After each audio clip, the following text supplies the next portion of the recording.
Let's look at the application of DJI drones and the way I control them. So I control the DJI drone through my Android phone or my iPhone.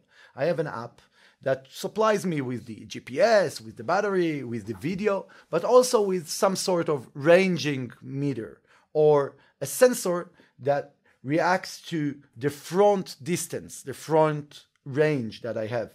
In this example, you see that my front distance is 1.5 meter, and it's close enough therefore it's red. Now it's 2.5 meter, it's moved to be 5 meter, moves to be green or yellowish. So, and whenever I aim it towards my sun here, then it detects that the distance is close enough and I see a reddish kind of movement. Right, that seems properly working. So let's look at the example where I'm aiming the drone towards a car. So at the beginning, it seems like the distance is right, 1 meter, half a meter, and then boom, it moves to 9 meter. What is the reason for that? Because it's a gray car, close enough, like half a meter from the car, it sees only like a gray flat panel.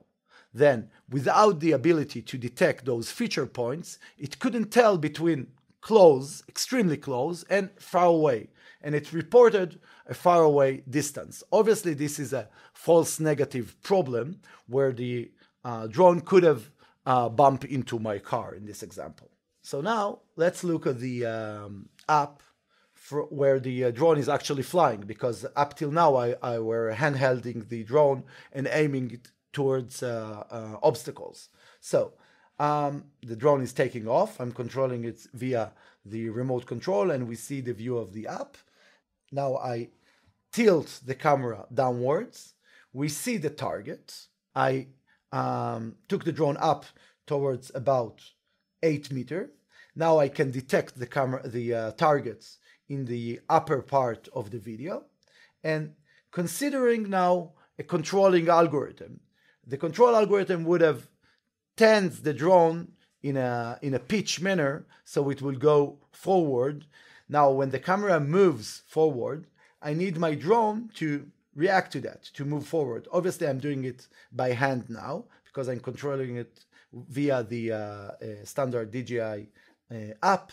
But this gives you a good clue of how the actual autonomous landing or hovering application or implementation of an algorithm should have worked.